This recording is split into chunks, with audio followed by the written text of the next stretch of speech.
Hello and welcome to the two-man power trip of wrestling. I'm your host, JP John Poz. With me today, a very special guest. He is an author, of course, the author of Pro Wrestling's Black World Champions. He is Mr. David Shabazz. David, welcome to the two-man power trip. How you doing? Hello, John. Thank you for having me on the show. What is going on in your world? What are you up to? Just working very hard in my day job. I'm a journalism professor, and I school has started back, so I'm a little busy getting things going with that.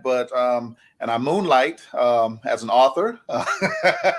My latest book is Pro Wrestling's Black World Champions, as you noted, and so that's sort of been keeping me busy these days. Just been out on tour promoting the book. Got to show the book here. Obviously, oops, there you go, Black World Champions.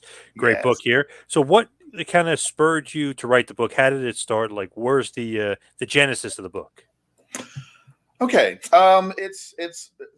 Gosh, it sort of starts as a sad story, and I hate for it to be that way. Um, my brother, Julian, was the author of. He was really known as an author in black wrestling. He wrote the Black Stars of Professional Wrestling back in 1999, and so he was sort of seen as the authority of that. It was on his third edition. He passed in 2020, and I was going through his things, and I found this little pamphlet called Pro Wrestling's Black World Champions, and it was a little small ebook like thing that I think he originally had it as like a downloadable PDF. And there was a printed version of it as well. And I found that printed version. I was like, wow, okay. Um, this would be a good way to sort of further my brother's legacy. This is something that I could do for him to kind of pay tribute to him and sort of furthering his legacy, and that's really where it came from. So this is actually the second edition of that book, and because I'm expanding upon what he originally wrote, that's why his name comes first as the lead author. Would you consider yourself a historian, or is he more the historian, and you're kind of just following in his footsteps? He was more of the historian. He he actually worked at a library, and Wow. so he loved books and archives and that kind of stuff. So yeah, I mean, he was really the historian. We both were just professional wrestling fans, though. So it is very easy for me to pick up with what he was doing because I'm just as much a wrestling fan as he was. So it's not like I'm out of the loop totally with this. It's just that was my brother's thing in terms of publication. So he had that niche already filled. Right. So I'm just trying to further what he was doing. But you both were huge fans, so you both love the Oh, business. definitely, definitely. We grew up watching professional wrestling in our household. Mom, dad, even grandma used to watch it. So I mean, we grew up watching it as kids. Who was like your guy? Who was your favorite? Ooh, there were several. I would have to say um, Dusty Rhodes, Ernie Ladd, um, JYD, and Rufus Freight Train Jones. Those were my favorite wrestlers growing up. Nice, pretty And good. Ric Flair, the Nature Boy. I couldn't Of forget course, him. of course, everybody loves Flair. Pretty good group. Pretty good group there, though. I like that. So you weren't Yeah. you weren't a WWF guy. You're more of a NWA Mid South guy than a WWF guy. Well, yeah, that's sort of ironic. I guess to give a little background, I grew up in South Carolina. I'm 53, so at the time when I was growing up, there was still it was still pretty much during the time of the territories, and so Georgia Championship Wrestling was what I grew up watching, as well as Mid Atlantic, and I know but for the audience, um, Georgia Championship Wrestling when Ted Turner took over that. Georgia Championship Wrestling was with the NWA. They used to put out a program, a Saturday program called World Championship Wrestling. That was the wrestling show, the name of that show. And when Turner bought it, he just renamed it World Championship Wrestling. So, yeah, I was in that territory. So that's mostly what I watched, but I did see WWF. I mean, I think Hogan obviously was a major household name, so I clearly knew Hulk Hogan, but I knew Iron Sheik and several of those other guys as well. What drew you to wrestling, though? As a fan, I know you said your parents watched, even grandparents, but what kind of drew you to it? Yeah, I think I like the athleticism, as well as the storylines were really compelling. I'm really not that impressed with a lot of the wrestlers these days. I think a lot of the, and I hate to say that. I know it sounds like the older guy who's nostalgic and only likes his period. I don't I don't mean to come across like that, but I mean I think those guys knew how to sell. They could talk as well as perform. You could enjoy watching Dusty Rhodes on the microphone. I mean, as well as watching him perform in the ring. And I think that's the big difference. All of the guys out there now, I don't think that they really have the microphone skills like the older generation used to have. Do you watch a lot of current wrestling or not really? I do. I don't watch it religiously because my job sort of takes up a lot of my time. I can't put in, I watch as much as I can, but I can't put in, it's tough putting in 5 hours a week with WWF and 3 hours a week with AEW. But I do try to watch as much as I can. I actually caught some of the Royal Rumble pay-per-view Saturday night. So yeah, I do try to watch as much as I can. I know you love Dusty. What do you think about his son Cody? Cody has really impressed me lately. I think his heart is in the right place. I think he's really trying to be a lot like his dad, and I think that Cody understands the business, and Dustin as well. I don't think Dustin really, was able to get the credit that he deserved, and I understand. He was immediately following up his father, so of course he went to Goldust to do something totally different, to not be compared to his father. But yeah, I'm really impressed. I think Cody understands the business, and he knows the business, and he's not just trying to be getting. I don't think he's gotten to where he has because of his father's name. I think he's put in the work on his own, and he's earned the level of respect that he's gained. To me, I always thought Dustin was almost like undervalued just because I thought he was so good. Remember when he came in, he was the natural. Even then, I thought he was great. I was like, man, this guy's so good. But Yeah, right, I hard to think follow Dusty. it was just I don't know. I don't know if the companies didn't really use him right. I don't know, but yeah, I agree. I think Dustin was really just underestimated, underutilized as well. Cody going to be a main event WrestleMania guy. Obviously, he won the Royal Rumble. You saw that. He's going to be facing Roman Reigns. So, I mean, just a huge step up for him. But that's going to be, it's going to be a huge, huge show. Big deal. Yes, and I know it's a dream for Cody to even be in this match. I'd be happy for him if he wins. I kind of think the bloodline has a lot of momentum going on right now. Yeah. I don't know if he'll take it from Roman, but you're right. Definitely just being on the big stage, WrestleMania, to compete for the championship. I think it's well deserved, and I'm really proud of Cody. Win, lose, or draw, I'm proud of him. Do you like Roman Reigns? Do you like the bloodline? The bloodline sort of grew on me. Um, Roman, I really like the Usos. I probably like the Usos more than I like Roman, but he has sort of grown on me. I think his and it's just a personal thing for me. Roman's character just didn't really personally appeal to me that much.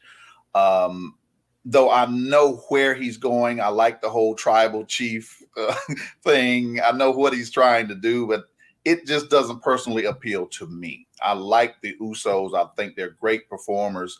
And I do think Roman is a good performer as well. I think the Usos happen to be they're the real draw for me, and certainly with the wise man Paul Heyman there. Uh, Paulie Dangerously obviously knows the business, and so he's one of those guys that's really going to help push them. And I think I'm going to be excited to see where it goes. I also heard the rumor that they're trying to bring The Rock back to fight Roman at some point. Yeah, that is true. Roman was on Jimmy Fallon. He was talking about how The Rock couldn't get in shape. Not he couldn't get in shape, but that he's busy, but also to take the bumps to get into the cardio shape. He, obviously he looks jacked. He said he's got great nutrition, but to get in cardio shape when you've been filming movies for for a few years is like he's like it's not that easy to do this. So that was kind of the reasoning, I guess, behind it that The Rock may not be a part of it. But I know they were trying for it. He's a part of the family, so that'd be interesting to see who really is the head of the table. Is it Roman or The Rock?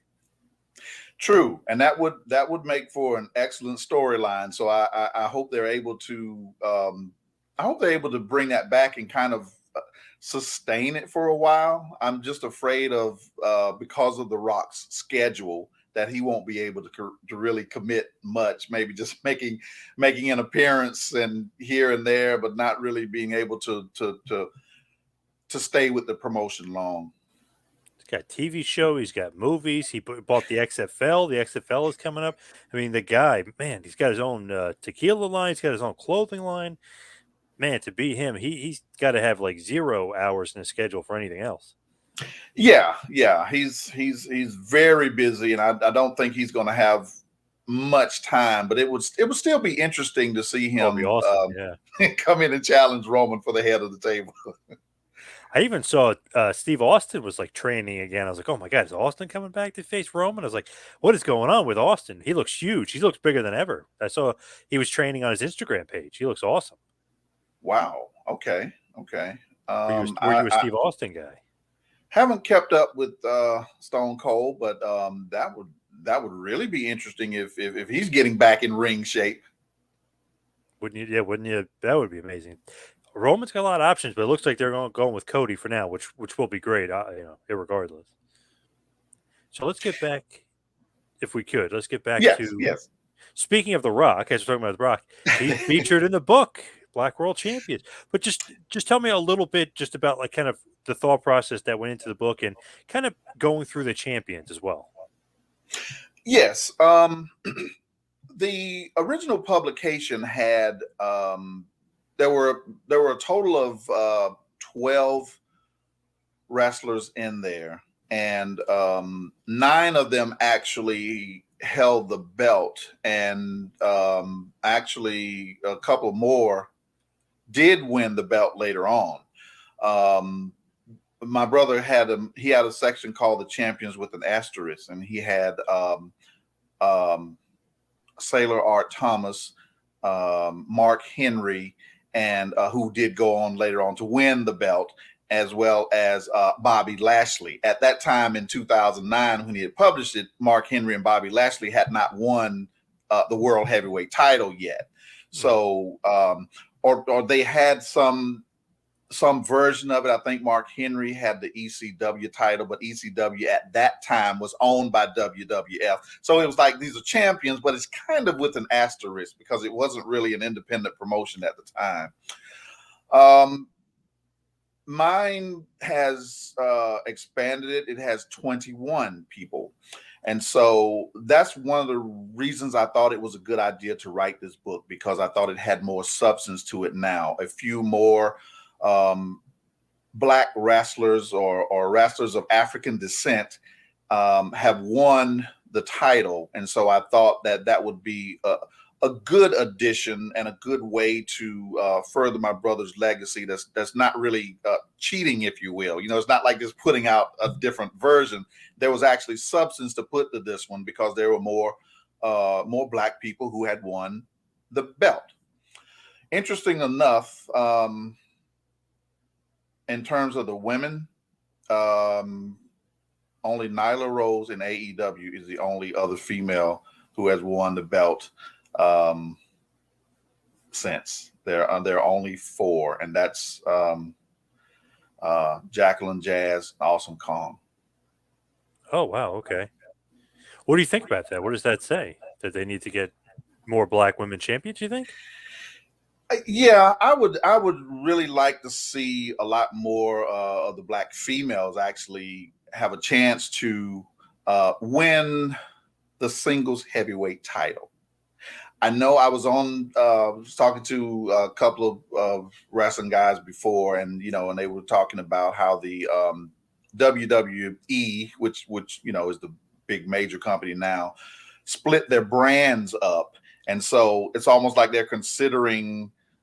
Well, NXT is still not at that level yet, but like trying to consider SmackDown and Raw champions as like champions.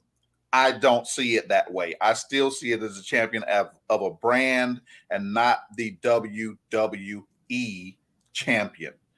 And in terms of the women, I know at one time they experimented with something called the Divas Championship. Yeah. Yep. And I still want to see. I want to see women and all women have an opportunity to compete for a women's championship, and not necessarily to be the Raw Women's Champion or the SmackDown Women's Champion. Let them be the WWE Women's Champion. I feel like they should combine the belts and have champion versus champion. And do it that way, like Bianca Belair versus, I guess it could be Charlotte Flair, and then have Bianca Belair win the women's world title instead of having 2 titles. I know I don't like the 2 titles.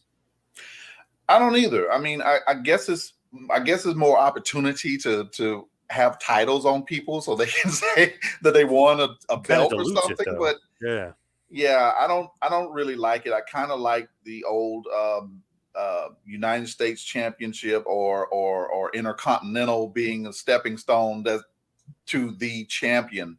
Yep.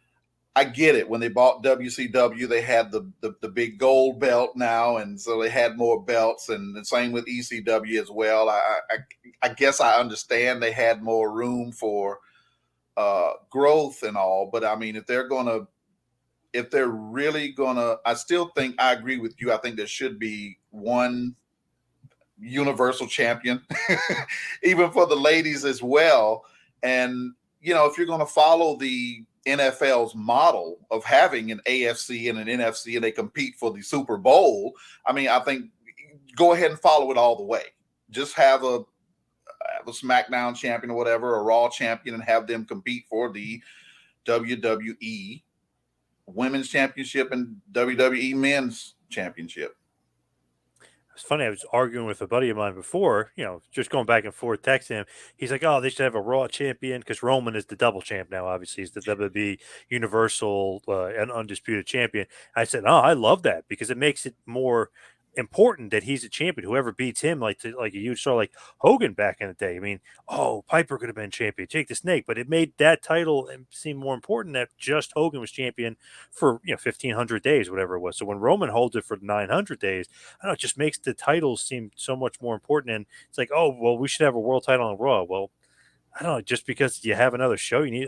I don't like that. Just like a waste. So they should do the same thing with the women and make it one world champion. I would like it much better, and would make it to me mean like it's more prestige for the women.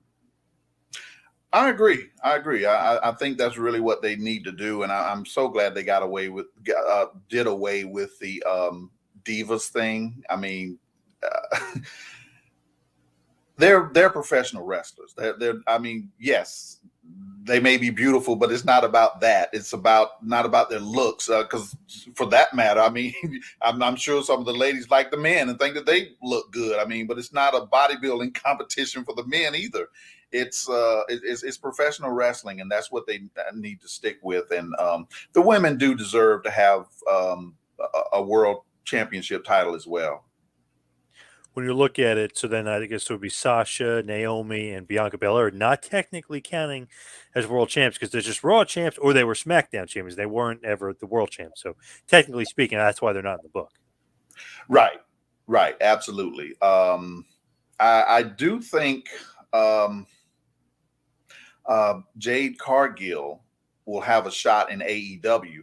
I think she's very green right now, and so they don't really want to put the belt on her, and certainly not to look like another Goldberg type of situation. But even though, I mean, she has that same momentum going with an undefeated record, but I think they kind of want her to want to groom her a little more before they put the title on her. Man, she looks like $1 million. I could see her as champion, just like Goldberg. As soon as you saw this guy, you're like, whoa, who the hell is this guy? This guy's gonna kick ass. Yeah. I mean, physical specimen. I mean, definitely you could see that. Wow, you know, she definitely is statuesque and looks like a champion. When you look at Awesome Kong too, when she was champion, I mean, that was such a dominant run for her too. Such a great feud. She was a great champion at the time. I kind of wish she was still in the business. I know she did going into the acting world, but what do you think about Awesome Kong? She was great. I mean, I know she had issues. You know, I know there were a lot of personal things that were going on that kind of impacted her. I know that she was like pregnant and lost the pregnancy, and so I know a lot of emotional things sort of went on with her that kind of impacted her. So then, you know, it's the politics with the with the front office and all of those kinds of things. But I think she was a dominant champion, like you were saying. I definitely was impressed with her, and I wish she would come back. I was surprised to see Nia Jack, yes, come back at the Royal Rumble. But I was pleasantly surprised to see her come back. Yeah, there was rumors that she was retiring. I was like, oh, that's interesting. Why are they throwing that out there? Is she, you know what I mean? Like almost like a smokescreen. Is retiring, and then all of a sudden she returned. I'm like, I guess she's not retired. That was right. Yeah. And technically, she's related to the bloodline. Who knows what's going to go on with that? Yeah. That's true. That's so true. But yeah, and I just thought about her because she's similar to that dominance to Awesome Kong. Oh yeah, for sure. When you look at, you know, all these different black wrestlers going off to the men's side, shifting it to the gears of the men. When you look at like a guy like The Rock, and he's a world champ, does he kind of supersede everybody else just because he was able to just, I don't know, like break barriers, be the king of Hollywood? Like he kind of went above and beyond, almost like just being a wrestler. He almost transcended the business, which I know Vince probably hates, like a guy bigger than the business. But what do you think about The Rock? Yeah, I mean, he's certainly one. I mean, that definitely transcended the business. He raised the bar, but that was totally. I think a lot of that had to do with his being brought up in the business. But there were a lot of people who were, you know, second, third generation wrestlers who were brought up in the business. But I think The Rock really paid attention and he used that to his benefit. Because it was like when he was, you know, came out, he didn't want to identify himself with his family. He was Flex Kavana.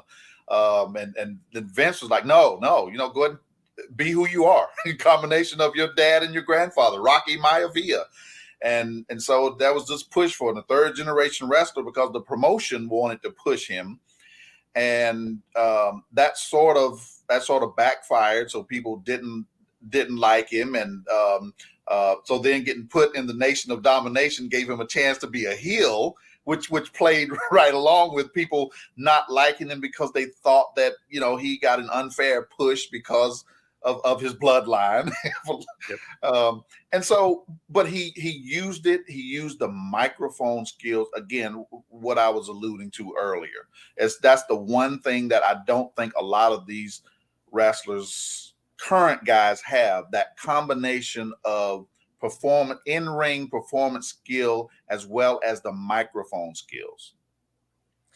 Man, he could do it all, The Rock. And I remember I was at Survivor Series '96 when he made his debut, and I was like, wow. I was like, he looks great, but I don't know about this gimmick, Rocky Maivia. And he was all like smiles and being cheesy and stuff. Like, this isn't the '80s anymore. We're talking about 1996 here.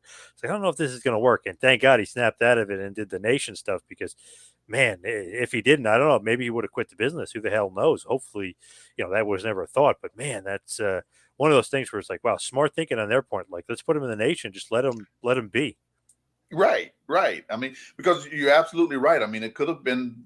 I'm assuming the situation with David Flair, because I know he was sort of pushed the same way, and because he's Rick's son, everybody had astronomical aspirations for him. I mean, he couldn't live up to that, and I think that's what hurt him. Although Rick's other son, Reed, seemed to be he seemed to embrace it probably a little too much. He was probably too young to follow in in his dad's footsteps, and I think that's what didn't work for him. But I was glad to see Charlotte step in, and again, though, being a female, so she could copy her dad because she's a female. If it's a son, he gets no respect for doing that. But because she's in a different league, if you will, she could do that and get away with it. Yep. And it's almost like we saw David fail. So it's like you didn't kind of push on her as hard. Like, well, we kind of pushed David too hard. Let's not do the same thing with her. So yeah, she's excellent. She's one of the best for sure. Oh, definitely. So when you look at just in general, like Black world champions, for you in your era, like who's like the first guy you think of for Black world champions? I know for me, I always think, because of my age, I'm 40. Ron Simmons is the first guy I always think of. Like, Ron Simmons was the first WWBL Black champion. So what about you? I'm really proud of Ron and really happy for him. He was certainly one of those guys that I grew up watching, and I remember when he won the belt. It was a great night, a great event. I mean, all of the people from the baby faces, at least from backstage, came out in the ring and picked him up, and it was you could tell that was a great moment. And I've always enjoyed watching Ron and his partner Butch Reed when they were Doom. I really enjoyed those guys. Yep. But for me, I really tend to think of Ernie Ladd, Thunderbolt Patterson, Freight Train Jones. Those are the guys who I really think about, because and maybe being a writer, a guy who uses words and that kind of thing, I guess that gift of the gab really makes a difference to me. Those guys they had those microphone skills too, and that's really what I think makes them complete. Ernie Ladd, what a monster he was, and a great football player too. When you look back at Big Cat, absolutely. But I must give and I the more I think about it, with Ron Simmons, something that just being himself, while it wasn't a great mic skill type of thing, but his damn slogan just sort of picked up, and just natural things like that. When you let those natural things come out, I think that makes a difference, having that signature statement. So now I kind of like him a lot more now because of his APA days and that damn slogan coming out. I hope I could say that on the show. Oh yeah, of course, yeah. It is funny, like if you look at it, because he's basically just kind of being himself the way he is backstage, like jovial and kind of joking around, like damn, Right. it's just funny to think. It's like, wow, he could have just been Ron Simmons the whole time. Because remember, at first they had him as Farouk in that weird gladiator outfit. Right. I mean, I don't understand that. I mean, they should have just let him be himself. There was no need to try to make him Farouk and all of this kind of stuff, and then try to make it stick. But Ron, my brother and I used to talk about this. It seems like Vince McMahon has a problem with anybody, any so-called superstar that he didn't make. Because Simmons was a champion in WCW, you're not going to be my heavyweight champion. No matter how great you are, because I did not make you and I can't put my stamp on you. Vince seems like he wants control over everything. And anybody who didn't really come up through his organization, it seems like they don't get the same kind of push. That is so true. I always thought that. It's like, man, if he didn't make you, he's not, he's not going to necessarily break you, but he's not going to give you like this huge push. It's just not going to happen. Right. Unfortunate, but it is true. Even Flair, I know he won the 92 Rumble, but he didn't do anything with him. I know he ends up winning the belt again, but he didn't really do anything with him. Didn't give him like this big push, didn't make it seem like he was like this big star. Hell, he's world champion at WrestleMania 8. He doesn't even main event. Right. I mean,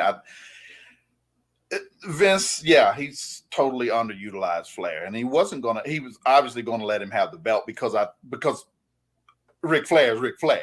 Yeah, of course. Yeah. But he's not going to keep it long and not, really going to give him that push and give him a chance to extend because he could have been a 20-time champion if Vince would have really allowed Flair to be himself and shine in that WWF at the time.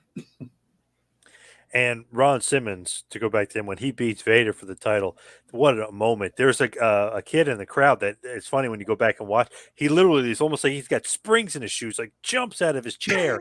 And like you can almost like, oh my God, the kid's going to jump through the roof like that. He was so shocked that Simmons won the title. But what a great call by JR, too. I mean, what a moment. That was so great because it's such a big upset because Vader was like the dominant guy of WCW of that era for a couple of years there. Yeah. I was shocked because I knew Ron had the ability to win, but I was just shocked that he actually did. And I wonder if that was one of those situations where the ending was actually scripted, or if it was kind of given to Vader to make the call. I mean, if he impresses you enough, will you do the job for him or not, based on the way he handles himself? I kind of, not to take anything away from Simmons, but I just wonder if that was what they had planned, or if Vader kind of just made the call, that night in the ring. And what a moment, though, as far as like WCW, because the year before when he was shooting at Luger at Halloween Havoc stuff, I actually thought, I was like, okay, maybe Ron Simmons would win the title then. Then when he doesn't, I was like, oh, he's not beating Vader for, a year later or whatever, months later. So it was a shocker, big time shocker. Yeah. It totally surprised me. I think I was just kind of thinking that, okay, well, that's even at that time, I guess probably even in the back of my mind, I was thinking there's no way this black guy is going to win the belt, because it's just been so few and far between. I just didn't really think about it, and not like it was going to stop me from watching wrestling or anything, because I'm a fan. I just really didn't expect it to happen, and when it did, it was like, wow, it was a great shock, because like you said before, he did have opportunities and didn't win the belt. I was like, okay, well, yeah, it's going to do like other people and give him a shot, but not really let him win the belt. And when he did, it was like, wow, that was a wonderful moment. Who do you consider champions before him as far as black champions? Bearcat Wright, Bobo Brazil, or who would you consider? Yes, those two, Bearcat Wright and Bobo Brazil. Yes. Well, and Ernie Ladd as well. And I have to give credit to Sailor Art Thomas as well. Those guys, they won the WWA, and it was fractured at that time. That's the only controversial thing. It was, it split into to two groups. So it was a question of, it wasn't really who's the real champion kind of thing. But you can't deny the fact that they won the belt from, it's sort of like football, like college football. I mean, you can only compete against the teams that are in your conference. You can't blame a school. They can, it's not their fault. They can only compete against the guys in their conference. So just because the league was split at that time, it's not fair to nullify the fact that they won versions of the belt. I think the only thing that hurt Ernie Ladd is because he was a heel. It's just more advantageous for him to put over a baby face than to be the champion for a long time. So I guess that's still sort of the case. But then again, I don't know. I guess the bloodline, Roman is technically a heel. So I guess these days it's changed a little bit, and the heels. He's one of the he's one of the very few heels that have been champion for such a long time. Because if you look at like guys that were champions for a long time, let's even go back like Lou Thesz, babyface, Bruno Sammartino, babyface, Bob Backlund, babyface, Hulk Hogan, babyface, Pedro Morales, babyface. I mean, those are like long running champions. Dory Funk Jr. I mean, usually it's babyfaces. Right. You don't find a heel to for lack of a better word, reign as long as Roman has held the title. But yeah, it's actually pretty interesting. And it depends on where they are. Sometimes he gets a lot of cheers, but he's a heel the way he acts. But sometimes he's more popular in some places than others, for sure. But he is definitely a heel. So interesting business strategy, which is not hurting them at all because they're obviously making more than ever. Right. I mean, the bloodline really seems to be popular. Obviously, popular enough to even bring Solo over, and he's still a little green, I think. But when you get the call to come up to the big leagues, I mean, you have to accept it. I mean, I don't blame him. But yeah, apparently there's more. There's more. Not coming into the bloodline, but there's more family members. Solo and the Usos have a younger brother too that is going to be a wrestler. Okay. And then God knows all their cousins and stuff. Forget about it. If you start going through all the cousins, it's nuts. The Hawaii clan there is crazy. That's true.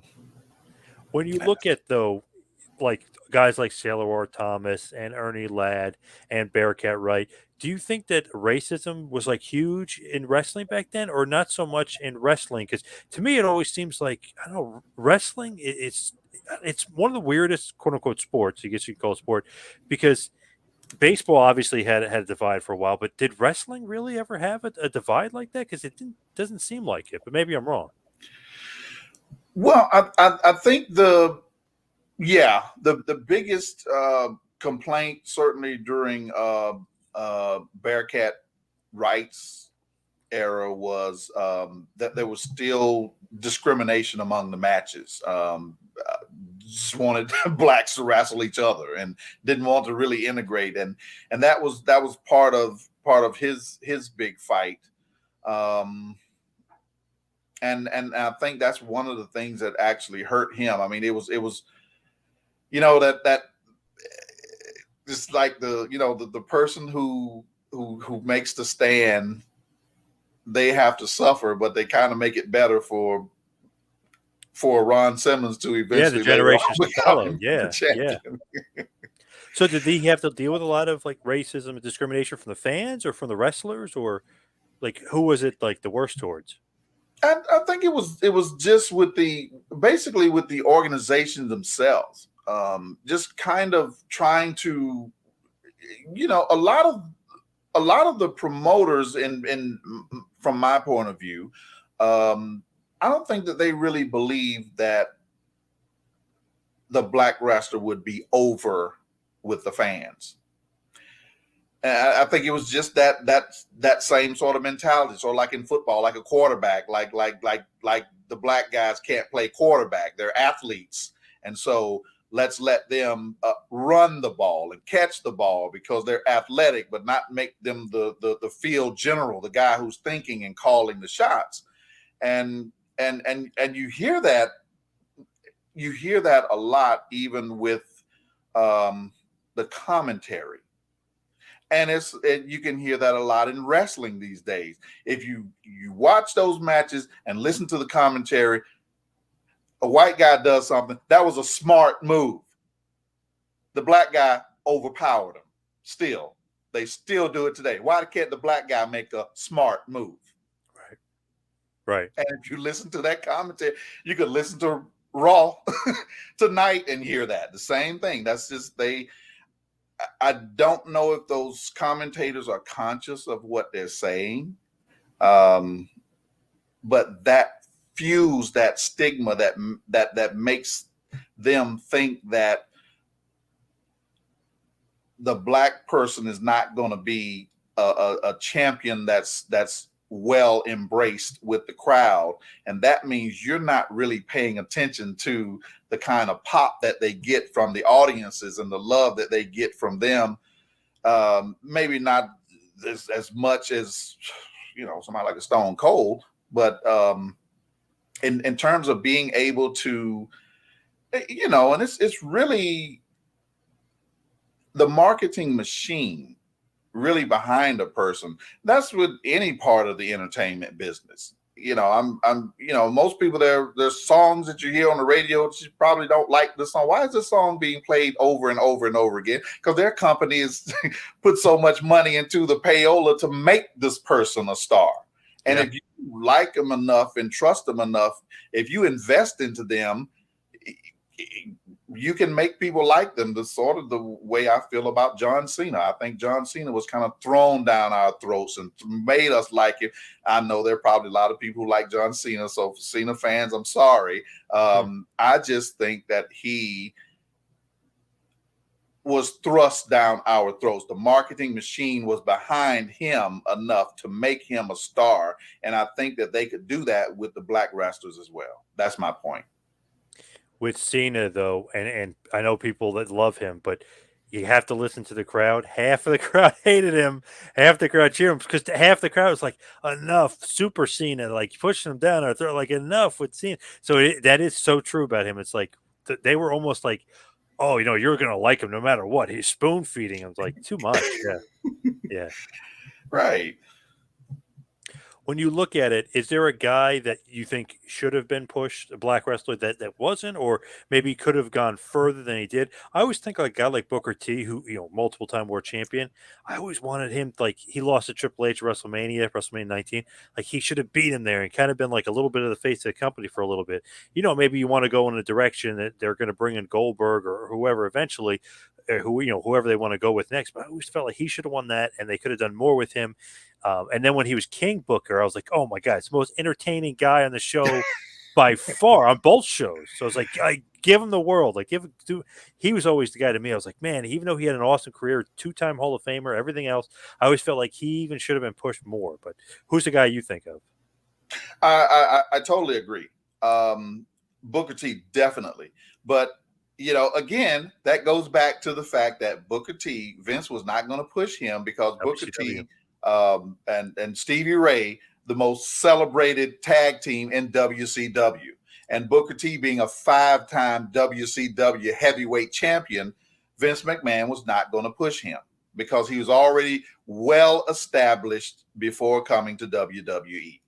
But you're absolutely right. I mean, Booker T, and that's I spoke to Stevie Ray a couple of months ago, and Stevie Ray, as you know, never went to WWE, and Stevie said the reason, he didn't really talk about it much, but he said it. The reason he never went over was because he was afraid that McMahon would destroy Harlem Heat, that he would turn them into a gimmick, into a joke, into something other than the badasses that their image was supposed to be. And that's why he said he never went to WWE. And it's funny, Sting back, in 2001, 2002, could have went there. He said in an interview, I know he eventually goes there in 2014, like 12 years later, he's pretty old at that point, but in an interview, he said, I saw the way they treated Booker T when he first got there, and I'm like, nope, I'm not going there. I don't like it because The Rock said, who in the blue hell are you? Instead of saying, you're the WCW champion, and really pumping him up, he kind of ripped him at first. Sting was like, oh man, I didn't like the way they talked to Booker T. I'm not going there. Yeah, I mean, it was just yeah. I remember that, and certainly, yeah, Sting was thinking the same thing. I mean, you're going to destroy my legacy, and people know me and know who I am, and Sting has, yeah. I mean, I was really disappointed when he actually went to WWF or E, whatever it was at the time, because I wanted Sting to stick to his guns and not go there. But I understand. I mean, you're a wrestler, and that's sometimes they make you an offer you can't refuse.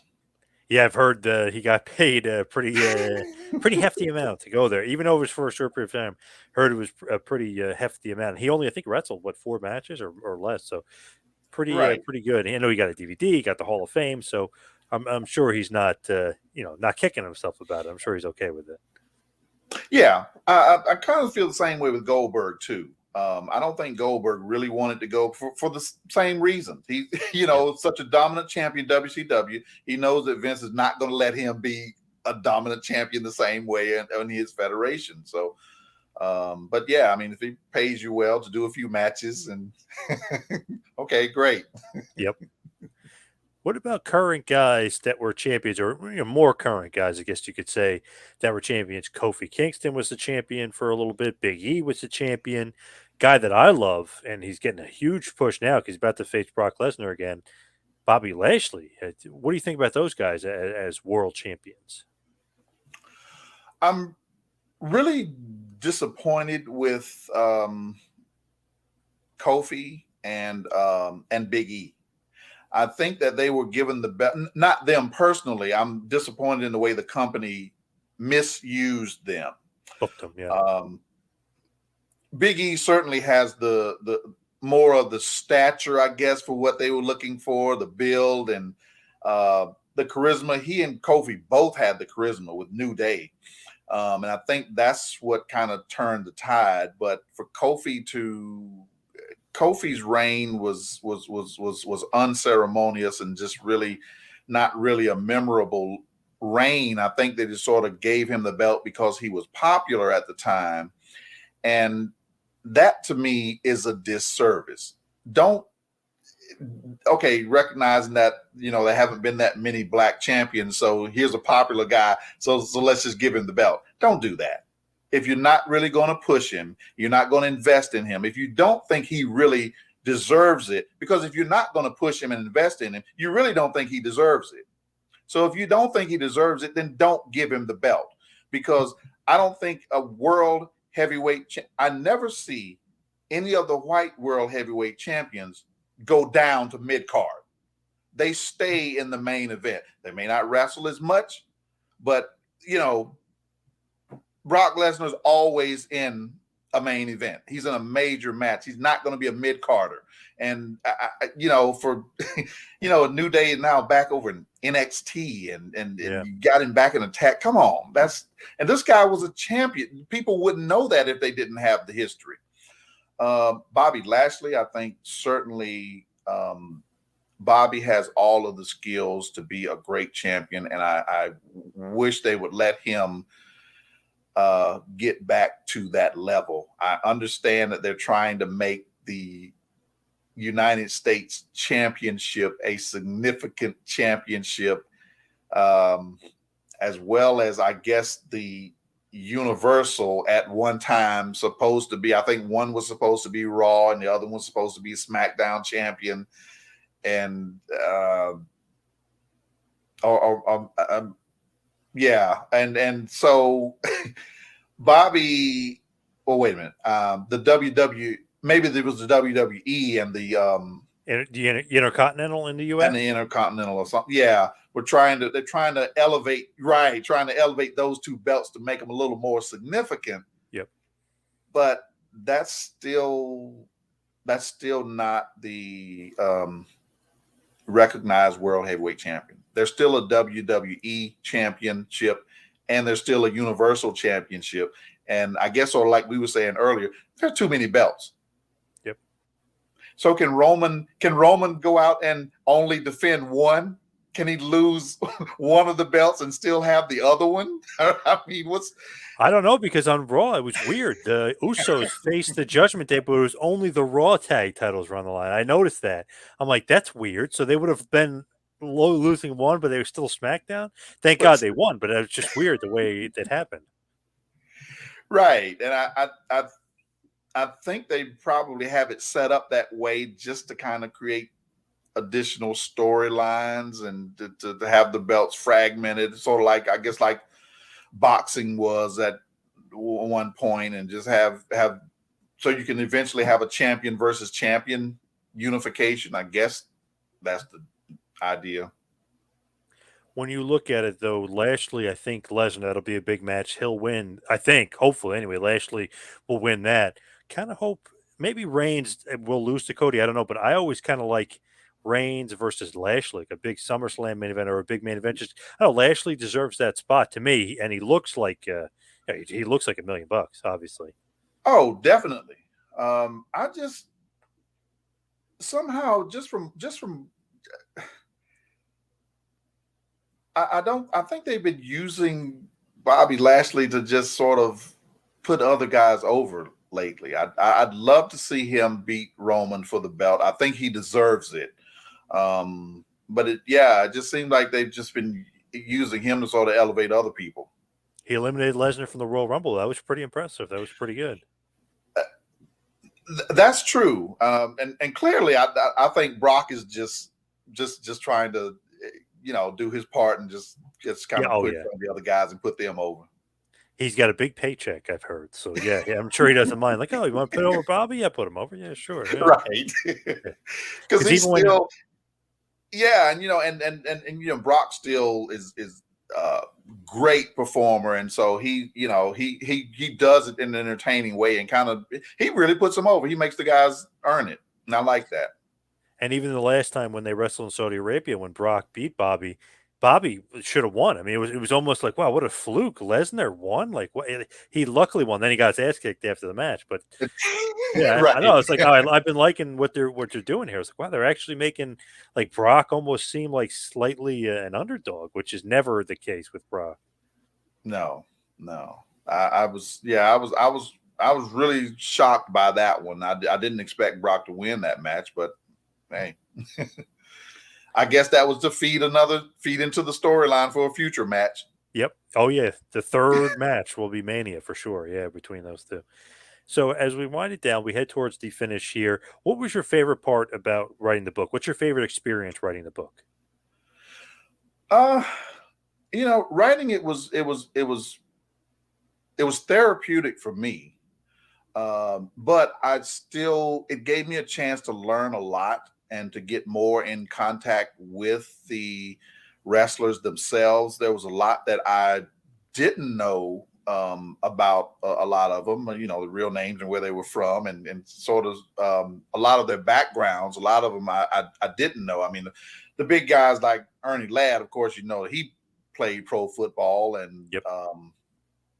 even Ron Simmons played in college, standout guy at Florida State. Learning those kinds of things about those guys, that was probably the best part for me. It gave me a chance to really kind of understand them a little more and have that a better appreciation for them myself, which makes it a lot easier for me to write the book and to talk about it, because like, wow, yeah, I really have a great appreciation for them, so I can talk about them a lot better than it just being well, this is just something I'm carrying on to for my brother. It's I learned a lot, and having been a fan to begin with, to go from being fan to actually understanding a lot about the people themselves, those performers, that's probably the best part for me. When you look at the book, good feedback, like good experience? Everything is positive about the book. Yes, yes. Every all of the feedback I've received has been really positive, and I think that's a tribute to my brother, the way he always wrote his books and his interviews, and everybody, they would always talk about racism and how some of um, the Flairs and the Dusty Rhodes and some of those other guys could imitate the black guy, and they could become popular doing that, but the black guy couldn't become Right. popular being himself. And so it wasn't, my brother's position always was that this book was written out of love and appreciation. It wasn't written to insult anybody or to talk about racism. Yes, that's a part of it, but he wrote the book when after JYD died, being the historian and archivist that he is. He was looking for information about him and barely found anything. There's nothing out there, and he's like, wow, these people that we grow up watching and idolizing, they live and die, and it's like nobody says anything about them. And certainly at that time, because professional wrestling still, sort of carried that stigma, I guess, of being lowbrow and not really, talked about a lot. People know about it, but it's something that they didn't publicly say. You see, now everybody knows all of the wrestlers, but you start talking about them. Yeah, oh yeah, everybody knows who you're talking about, but they don't say it publicly. And so that's really where it came from. His idea was to celebrate um, those African American wrestlers who competed, and my book the same way, furthering his ideology of just trying to um, point out who these people are, since it's been very few to actually hold the championship. And I think that's what really makes it significant, because you think about wrestling in America from the 1800s, still, it's only been 21 black people to hold the title, and only 4 have been women. So, Pretty crazy, yes. Maybe not enough for, like you're saying, very very low amount if you look at the history of the business. But tell everybody where you can get the book, Pro Wrestling's Black World Champions. yes, you can find this book at any of your local bookstores, certainly the Barnes and Nobles. They all have it. If they don't have it in stock, they can order it, or you can order it online from Amazon.com, BarnesandNoble.com, all of the major outlets, because it has it's available worldwide, carried through the major distributors, so all of the bookstores can have it. Now, as far as you, do you have social media stuff like that? Would you like people to reach out, or maybe gain some social media following, or no? Uh, yes, that's something that I'm really in the process of building up myself. But in general, Twitter at David L. Shabazz. My Instagram is the same way, at David L. Shabazz. Uh, I My Facebook, I believe, is just David Shabazz. And you do have to be careful. I don't know if I put the L in that one, because there are actually a couple of people out there with the same name. Wow. So yeah, I usually try to put the L in mine to make the difference, so that everybody would know that's me. But yes, I'm on Twitter, Facebook, and Instagram. The YouTube page, I'm trying to build it up as well. All right, awesome, David. Everybody, check out Pro Wrestling's Black World Champions. Thank you so much for all the time today. Really appreciate it. All right, thank you, John.